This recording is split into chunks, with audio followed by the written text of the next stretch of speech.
کوئی پاکستانی جوکر مولوی ہے کہہ رہا تھا کہ یہ ان لوگوں کے پیچھے نماز نہیں پڑھنا جو بریلوی لوگ ہیں، یہ رسول اللہ کو مشکل کشا مانتے ہیں، لہٰذا یہ شرک کرتے ہیں، یہ شرک کرتے ہیں، اس وجہ سے ان کے پیچھے نماز نہیں۔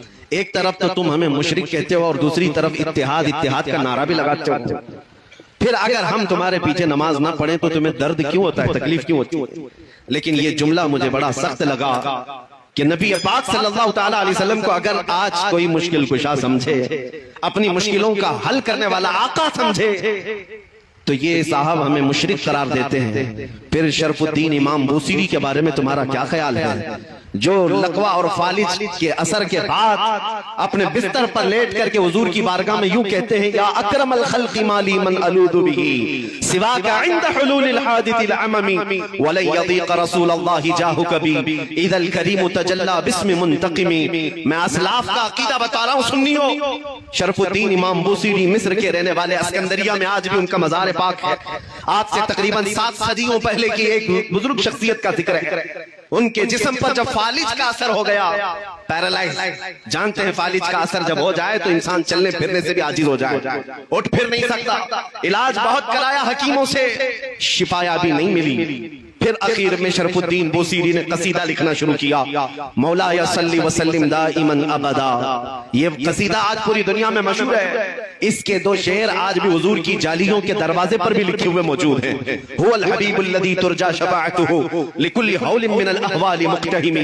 170 اشعار لکھے روتے روتے، اور اس کے بعد جب نیند لگ گئی، آنکھیں بند ہوئی، تو رات عظیم رات تھی کہ سرور کائنات خواب میں تشریف لاتے ہیں، تاجدار مدینہ صلی اللہ تعالیٰ علیہ وسلم تشریف لاتے ہیں اور پوچھتے ہیں، شرف الدین تجھے کیا ہوا؟ روتے ہوئے خواب میں عرض کیا کہ آقا مجھے فالج کا اثر ہوا، اب چلنے پھرنے سے عاجز ہو گیا ہوں، بستر پر رہتا ہوں اور لوگوں نے بھی ساتھ چھوڑ دیا ہے۔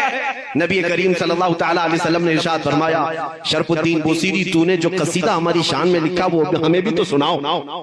انہوں نے اپنا قصیدہ لکھا تھا، لیکن جو پہلا شعر ہے، پہلا مصرع، اس کا ایک ہی مصرع ان سے بن پایا تھا، دوسرا مصرع نہیں بنا تھا۔ مولا صلی وسلم دائما ابدا، بس اتنا ہی مصرع بنا تھا، دوسرا نہیں تھا۔ وہ خواب میں میرے آقا کو سناتے رہے، مولا صلی وسلم دائما ابدا، رک جاتے۔ نبی پاک نے ارشاد فرمایا، بوصیری اس کا اگلا مصرع میری جانب سے ہے، علی حبیبک خیر الخلق کلہم۔ اور اس کے بعد ان کے جسم پر اپنا ہاتھ پھیرا اور رات کو اپنی ایک چادر اٹھا کر شرف الدین بوصیری کو عطا کیا۔ خواب کی بات ہے، خواب کی بات ہے، اور نبی کریم صلی اللہ تعالیٰ علیہ وسلم کی وفات کے 700 سال بعد کا واقعہ ہے، حضور کے پردہ فرمانے کے 700 سال بعد کا واقعہ ہے۔ شرف الدین بوصیری کہتے ہیں، صبح جب میری آنکھ کھلی پورے گھر میں ایک عجیب سی خوشبو مہک رہی تھی، اور جب میں اٹھنے کی کوشش کیا تو دیکھا نہ میرے ہاتھ میں فالج ہے نہ پیر میں فالج ہے، جسم صحیح سلامت ہے۔ خواب کی بات خواب ہوتی ہے، لیکن شرف الدین بوصیری کہتے ہیں میرا جسم بھی سلامت تھا، اور پھر میں غور سے دیکھتا ہوں تو میرے بستر پر رات کو عطا کی ہوئی میرے مصطفیٰ کی چادر بھی موجود تھی۔ 700 سال بعد وہ نبی مشکل کشائی کرتے ہیں۔ یہی بزرگوں کا عقیدہ لے کر کے بریلی کے امام نے ہمیں عقیدہ دیا تھا، ان کے اپنے پیٹ سے لایا ہوا عقیدہ نہیں ہے، بریلی کا عقیدہ وہی ہے جو صحابہ کا عقیدہ تھا۔ ایک صحابیہ اپنے بیٹے کو لے کر کے آئی بارگاہ مصطفیٰ میں، کہا یا رسول اللہ یہ بولتا نہیں ہے، یہ گنگا ہے، بچپن سے نہیں بولتا، اس کے لیے کچھ فرمائیں، 8 سال کا ہو گیا، بولنے کی طاقت نہیں ہے، اب دوا کیا کی جائے؟ جس کی زبان چلتی ہی نہ ہو، پیدائشی بولتا نہ ہو۔ نبی پاک کے پاس جب وہ خاتون آئی، میرے عزیزو آج ان لوگوں سے پوچھو وہ خاتون کیوں رسول اللہ کے پاس گئیں؟ ارے زبان دینا تو اللہ کا کام ہے، قوت گویائی اللہ بخشتا ہے۔ صحابیہ تو مصطفیٰ کے دربار میں آئی ہے یہ عقیدہ دینے کے لیے، دیتا اللہ ہی ہے، دروازہ مصطفیٰ کا ہوتا ہے، کیونکہ میرے آقا نے فرمایا ہے انما انا قاسم واللہ یعطی، اللہ دیتا ہے اور میں تقسیم کرتا ہوں۔ وہ صحابیہ قریب آئیں حضور پاک صلی اللہ علیہ وسلم کے پاس اپنا بیٹا لے کر کے، حضور نے کیا علاج فرمایا؟ نبی کریم صلی اللہ تعالیٰ علیہ وسلم نے کیا علاج فرمایا؟